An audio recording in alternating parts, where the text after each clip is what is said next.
recording. Hi, everybody. Welcome to Author Chat. My name is Terry, and today I am super excited to have with me from the And I Thought ladies, Miss Wilnona and Brandy. Hi, guys. How are you? Hey. Oh, wait, I'm you doing are very the well. top lady. All right, you know it works. And you guys have out, let's see here, you guys are pop poets, speakers, radio hosts, and podcasters. Wow, you guys are so busy. Yeah. I'm Lots of busy. stuff. Brandy, you're a CEO of what now? Well, I'm the CEO of 40 Day Writer LLC. You know, that's the official thing. And chief content strategist and chief operating officer and whatever else hat I need to wear for the day. And so, Wilnona, does that make you the pop poet of the bunch? I am the pop poet. Yes. Actually, I'm part of the And I Thought ladies, and Brandy is the editor of our magazine. That's I think you wrote with us once, though, didn't you, Brandy? No, but I formatted your books. Formatting, right? You did not write with us. No. Next book, the next poet. Yeah, that'll be fine. You can invite me. I'll be happy to show up. And then it'll be official. That's right. Then it'll be official that I'll be part of that And I Thought brand. So, Wilnona, give me tell us about the And I Thought ladies. What do you guys do? The And I Thought ladies actually happened overnight, and when people say it happens overnight, they're normally joking. That's not true. The brand came about in 24 hours. We had wrote a book, And I Thought Divorce Was Bad, and one of the authors was like, oh, I feel we need to do something other than just be authors, and so the brand came about. What the ladies do is we write poetry that are life lessons, because we feel that females often, we get told about like stuff in college and in high school, and then we get dropped into the world, and we recognize that there is a different set of rules for us a lot of times, and behavior and how other people will perceive us, and we weren't taught those in any classroom. So we got together people from 25 to 72. I'm sorry, it was 23 to 72.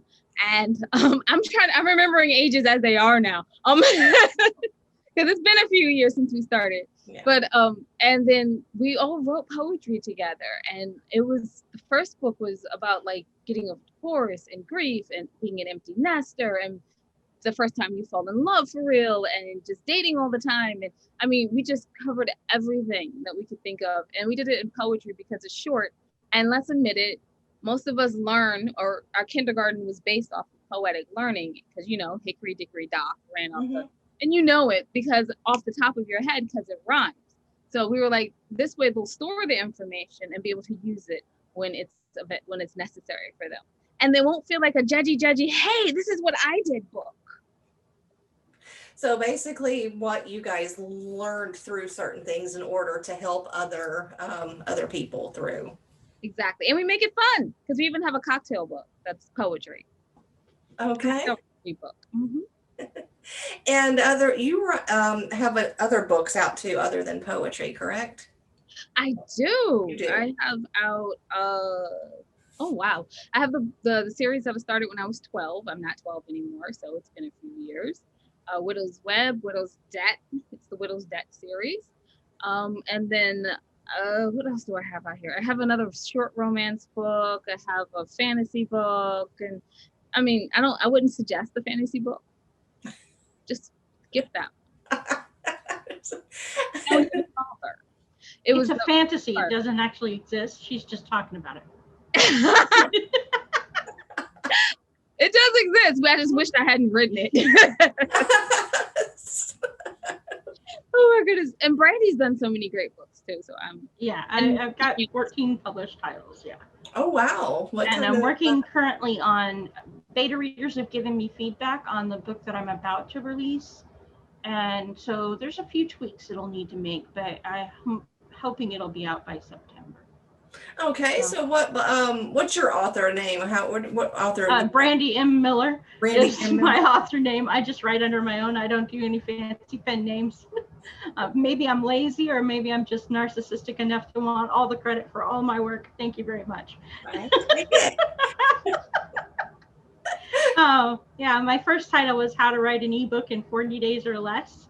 which, Okay. that's actually where I got 40 Day Writer. So, and then my second book was creating a character backstory. And I wrote that book based on feedback I'd gotten from the writers I started working with. Because like a month after I wrote the book, How to Write an eBook in 40 Days or Less, I realized, you know what? I gave them advice in that book that I'm not actually taking. Maybe it's time for me to actually take my own advice. And I started a writers group. So I started serving writers, and that's how I started really getting into to connecting with other writers. And one of the things I saw was that a lot of them had trouble really developing their characters and fleshing them out. So I created the book, Creating a Character Backstory, to kind of help them get behind the scenes. Why is this character behaving this way? Because once you understand the why behind what somebody does, it's a lot easier to anticipate how they'd react and respond to any given situation. You know what motivates them, you know what drives them, you know their thought process. And once you understand the thought process, it's easier to anticipate and predict. And that's how you create characters that breathe on the page, if they're consistent in their thoughts and their behaviors. So then the next book was The Right Time, because the other problem they told me they had was finding time to write. So I was like, well, I got this covered. I gotcha. I gotcha. And that was the first book I independently published, because I was mad at my publisher. I was like, oh, heck no, you're not getting any more royalties out of me. No, you didn't work for this, bro. I'm taking home my own paycheck. Thank you. Now, mind you, I knew nothing about marketing a book at that time. Right. Yeah. Most of us don't when we start out. I knew nothing about marketing. I knew nothing about selling. You can imagine, I didn't get very far with selling copies. No. It's not like if you publish it, they will find it. That's not true. If you publish it, it will sit there collecting dust somewhere. Unless you know how to market and sell it. And actually, it was in the process of learning to market and sell my books that I actually connected with the And I Thought ladies. This was the first time we met on a podcast. So. Okay. All right. I actually had a little bit of experience with the whole marketing and selling thing before the And I Thought books came around. I owned my own little publishing place at 19. The story is like, well, Jade finally told the story the other day. Do y'all want to hear the story? Absolutely. Sure. Yeah. Oh, okay. So I got my first publishing contract. Yay. And it was 23 cents a book. And I wanted to know why it was 23 cents a book. So I thought I'd go out and try making my own. And when I mean make my own, I mean graphic designs for the paper, finding the 10-point glossy, finding the glue, putting it together by hand, making it cut, printing the pages, all of it. And so I learned how to do it. And I found out that there was an extra $4 or $5 left if you did it by hand, individually, when you did a book. So I wanted to know, because it's an extra $7 if you do it in bulk. I wanted to know why I was only getting 23 cents. I felt that $2 and about 32 cents would have been fair for me. And they did not agree. So I continued to do that for myself. So I'd wake up at 7 in the morning and I'd go print off books. And by like around 4 or 5 that evening, I was able to sell the books that I printed. And I made about $1,000 a month selling books on the side that I actually made. Very nicely so done. I had to do like marketing. I had to find the book groups. I had to make book tours for my authors and for myself and all that stuff. And so some of them didn't live in the same state. So, trying to find book groups and stuff that they could go to and set those all up in different states. So when I jumped into the And I Thought series, it was with a bunch of new authors. And they had the feeling that if you put it up there, they will come. If you need to be successful, then they will come and make you successful. And I was the only one arguing that they wouldn't, and I got tired, so I just let it go. And then they were like, no one's coming. And I was like, all right, then I'll take over. Yeah, everybody forgets that the name, right? It's called a best-selling author, not a best-written author. Oh, yeah. Because trust me, Yes. If it were best written, 50 Shades of Grey would never have made that list, okay? Neither would Twilight.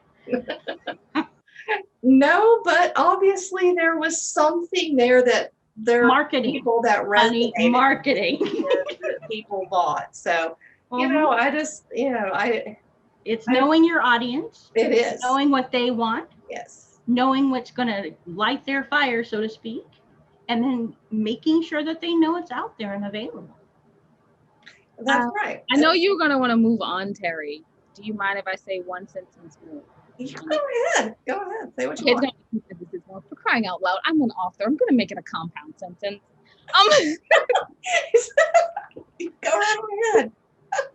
When we started off, we actually ran into one of the people who used to market with the person who wrote 50 Shades of Grey. And he explained what she did for us. She was like, it was just about going around for years and asking people at different book places, book clubs, and going to book festivals and asking them what they wanted to read, and then putting that together in a story and then selling it to the people she already knew wanted it. And there you go.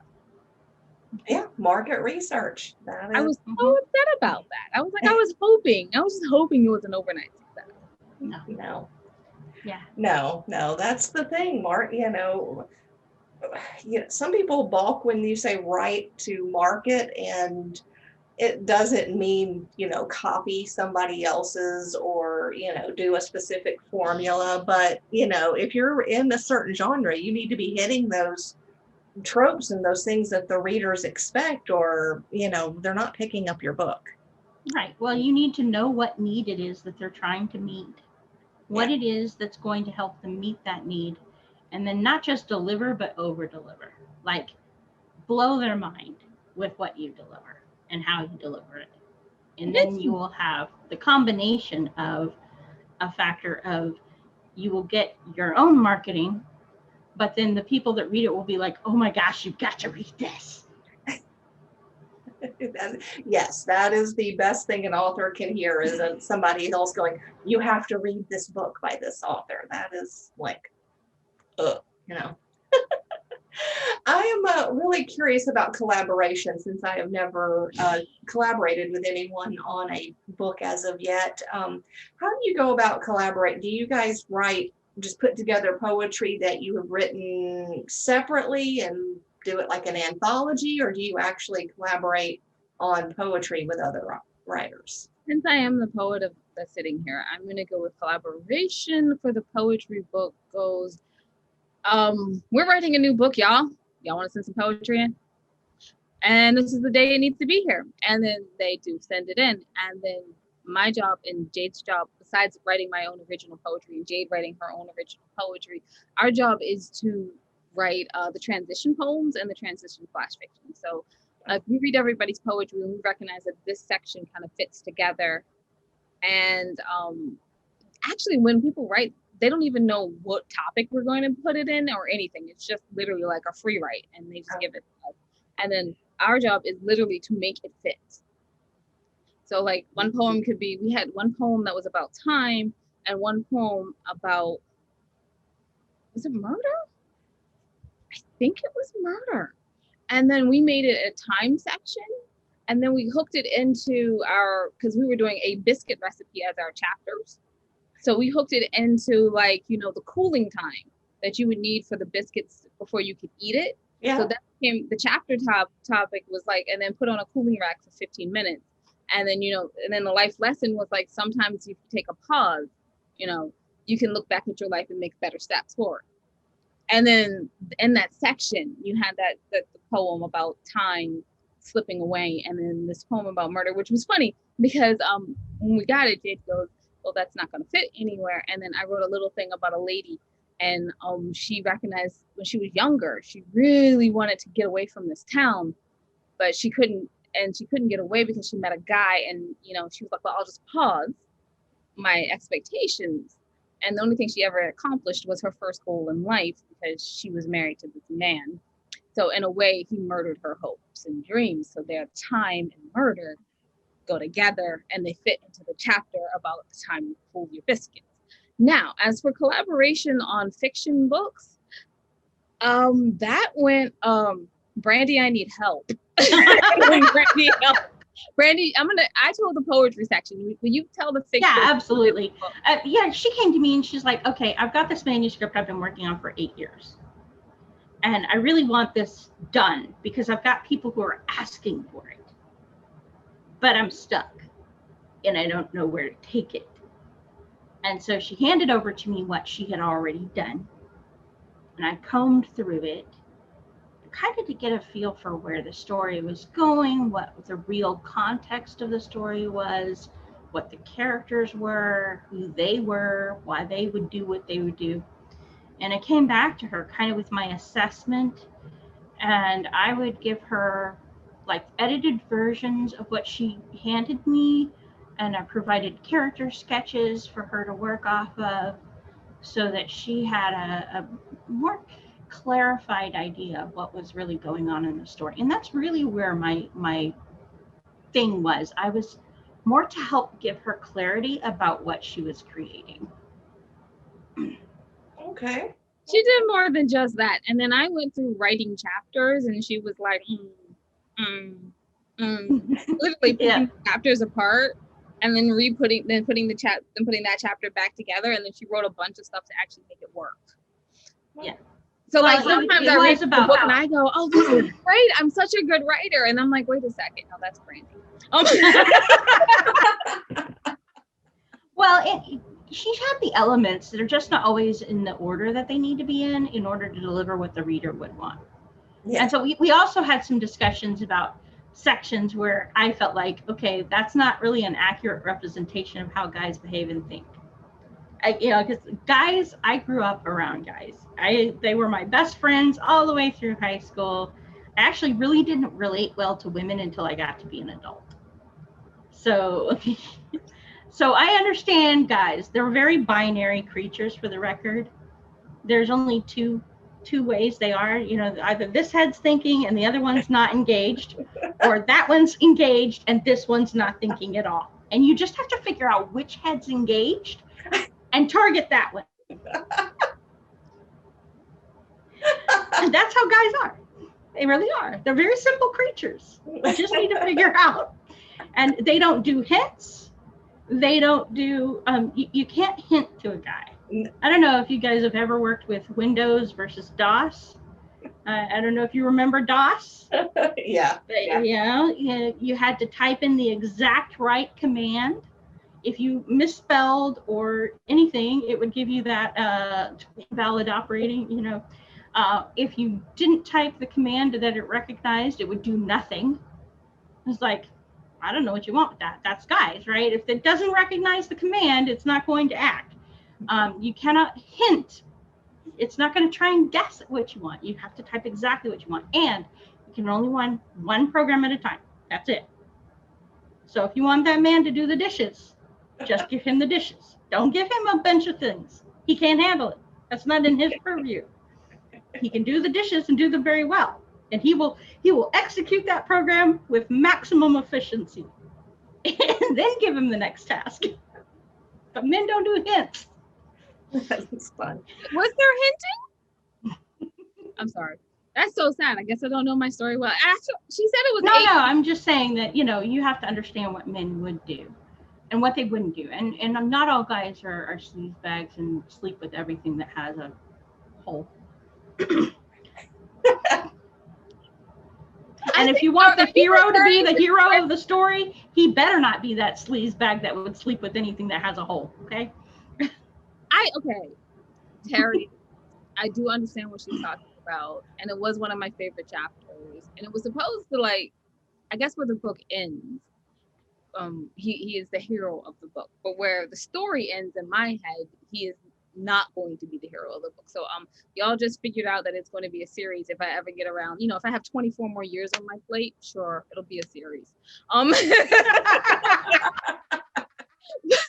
So he wasn't going to be the hero at the end of the story. So I wrote a chapter where he's not in love with his girlfriend, but she's there and she's like, hey, let's do this thing. He's like, not in love, but it is here.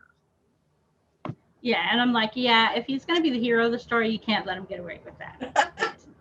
that behavior is not, that behavior is acceptable for the guy that she ends up deciding not to be with. You know, that she says, hard pass, you're a loser. Yeah. You have no discriminating taste. And I am a taste to be acquired, okay?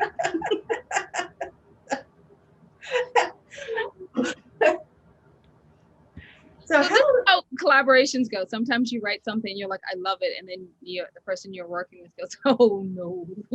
No. Maybe we can assign this to some other character, but this one, nah, not with the overall arcing goal that you've got.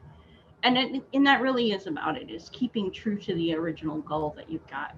If you need to adjust, that's okay, but then you have to go back and adjust all of it. And the type of writer I am, I'm not going to adjust it and write it all over again. 8 years was long enough. It normally takes me like 3 to 6 weeks. I've done a book in 18 hours. But 8 years is the longest I've ever taken to write a book. Yes, that is definitely a long time. Although my first one took 10 years, so I feel you. So, and, how did you keep everything in order in your head?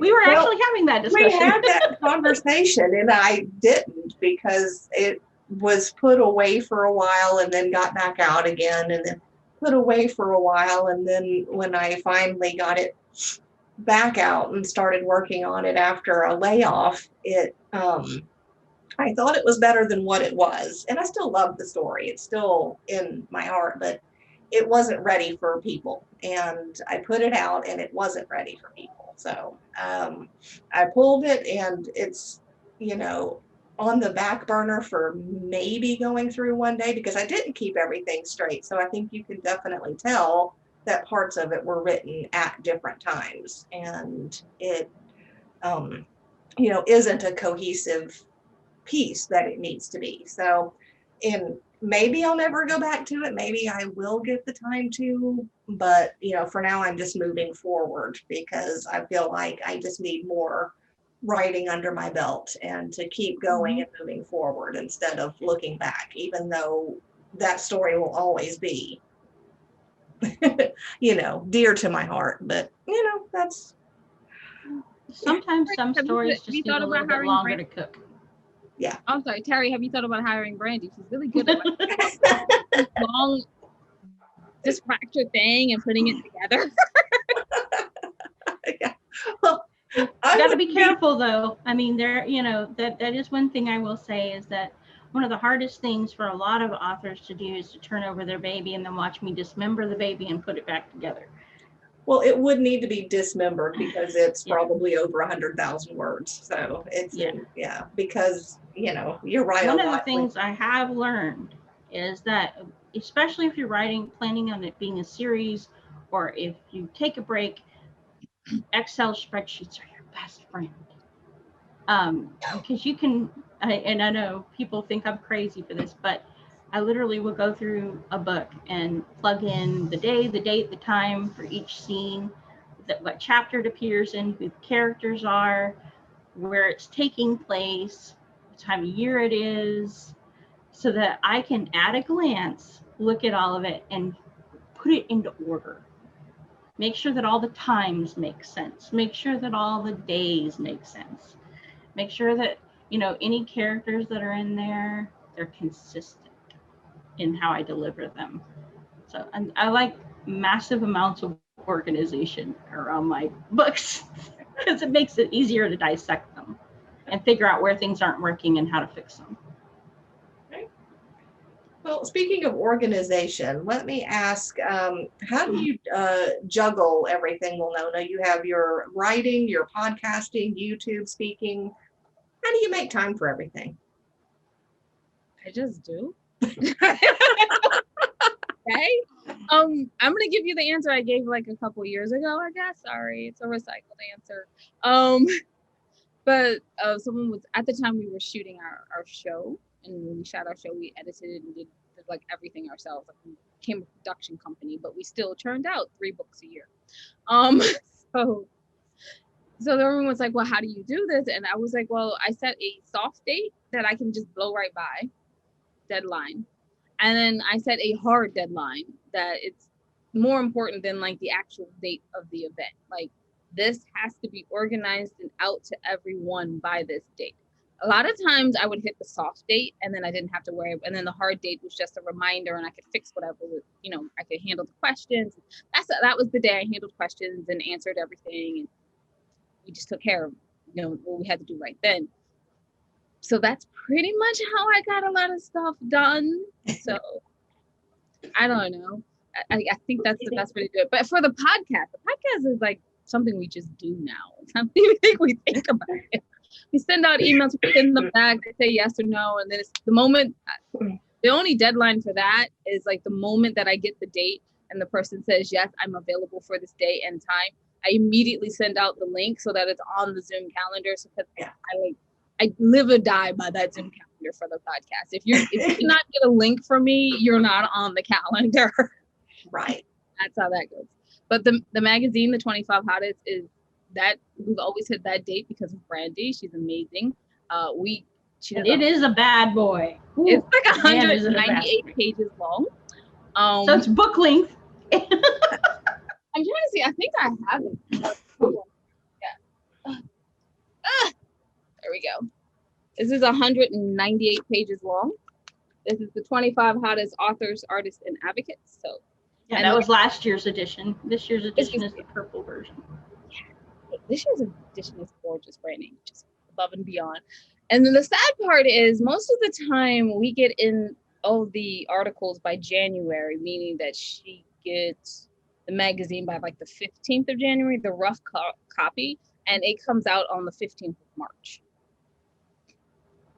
Yeah, it's a lot of work to put together. It is. Yeah, quick turnaround time there. Well, I was the idiot that decided that, because we do the Inspiration Women in Literature, Media, and Journalism Awards. So like the people get invited to like a luncheon and then we have other people that come. And so I'm always like, the magazine, in order to give its best boom, I always put it on the same date as the awards. So we have she can give them copies. Yeah, the in-person event, and then we have copies of the magazine that go there, and then actually that has helped sell the magazine much better. This magazine does get 3,000 reads in the first week, and it goes to 4 different continents. Wow.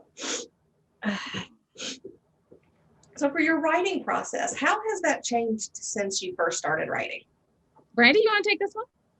Oh, mine has evolved significantly. When I first started writing, I didn't have a process.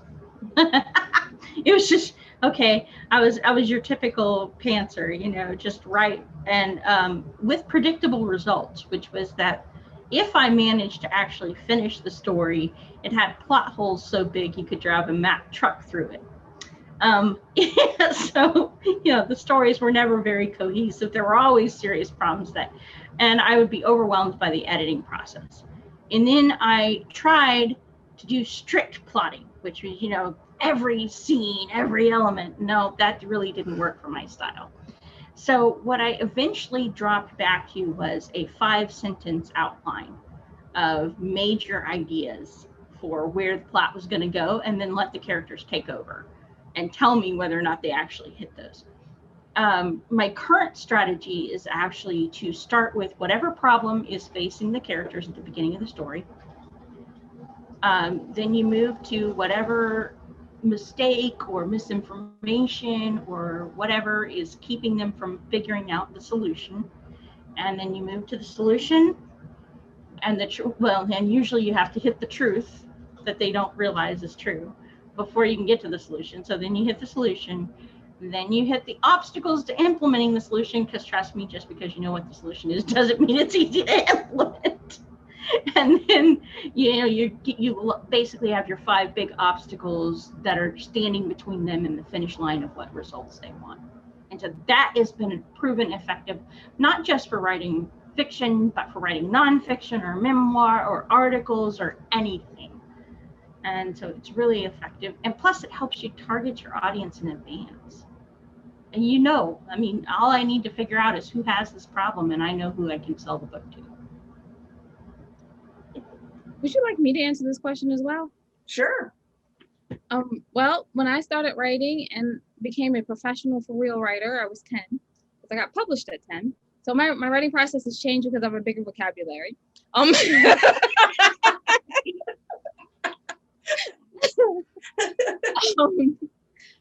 I have been a pantser, and I've been a pantser for life. I think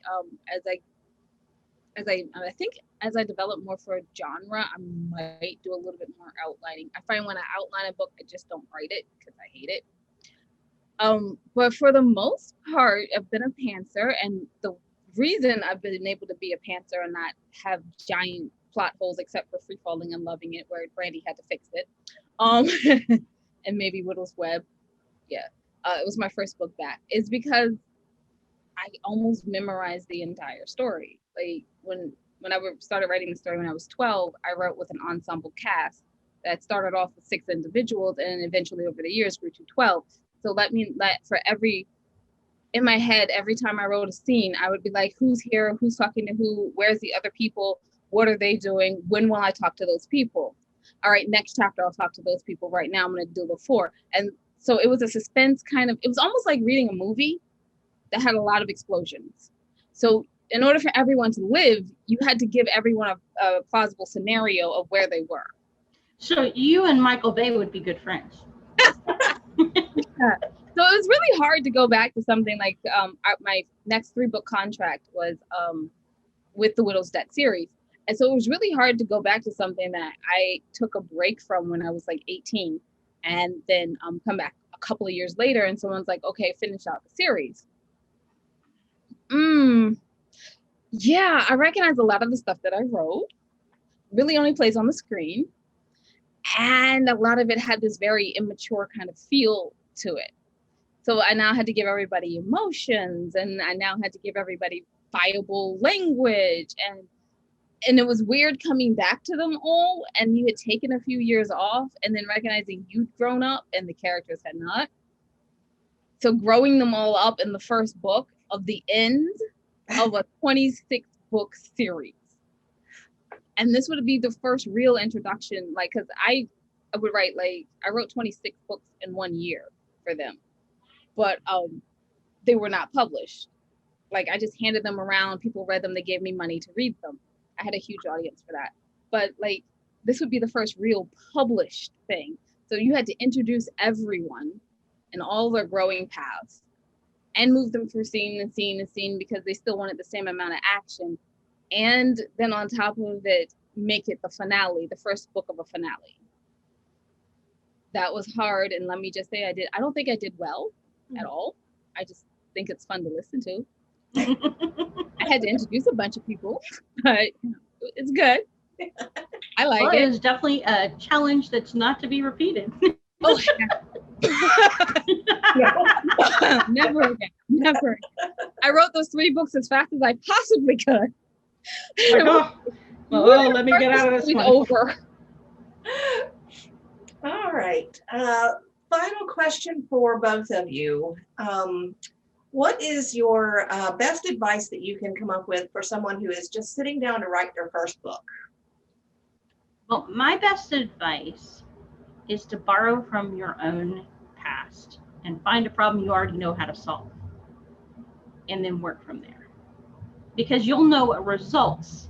And this is like, even if it's fiction, just turn myth and metaphor are applied to reality. So, depression may become a dragon, or, the indomitable obstacle that you're facing may become a mountain that they've got to climb.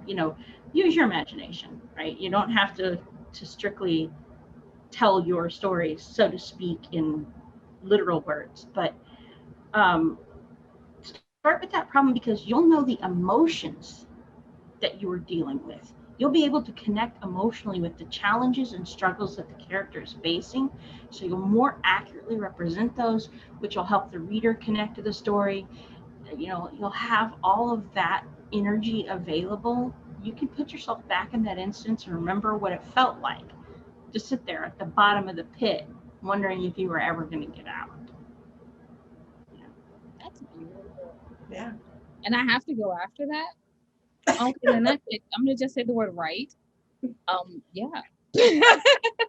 I mean, I got finished my first book by just writing, and then reading back over it and going, "Ooh, that doesn't make sense." I need a plot. And then learning how to memorize where my characters were. So just sit down, take the time, write the book. Yeah, it's probably not going to be your best book. And if you're like Terry and you keep the book, you can just go back and fix it again. Well, I will say one of the best pieces of advice NaNoWriMo ever gave was be prepared to write the biggest pile of horse dung the world has ever seen with your first rough draft, because it will be a pile of horse dung and it will need mucking out to find the gems in it, and that's okay. Absolutely. Be okay with it. Just get it done. All right, I'll give you both a chance to tell readers where they can find out more about you and your works. Writeyourbook.today. That's the best place to find, or Facebook if you want to hang out with me. He's fun to hang out with. It can be. Very knowledgeable. Wilnona, where can readers find you? Readers can find what the ladies are up to, which would be Wilnona, me, and Jade, at www.andwethought.com. That's where you can read everything, and I do mean everything, and a few things we wish we hadn't done. And if you just want an abbreviated version of it, you can go to www.andithoughladies.com. It'll be one page long. You don't have to do that much reading. And I will have all of their links down below. Guys, be sure to check them out and give us a like and make the algorithms happy here on YouTube. And I appreciate both Brandy and Wilnona for joining me today. Thank you guys so much. Well, thank you so much for having us. It's been a true pleasure. And guys, thank you so much for watching. I'll see you all next week.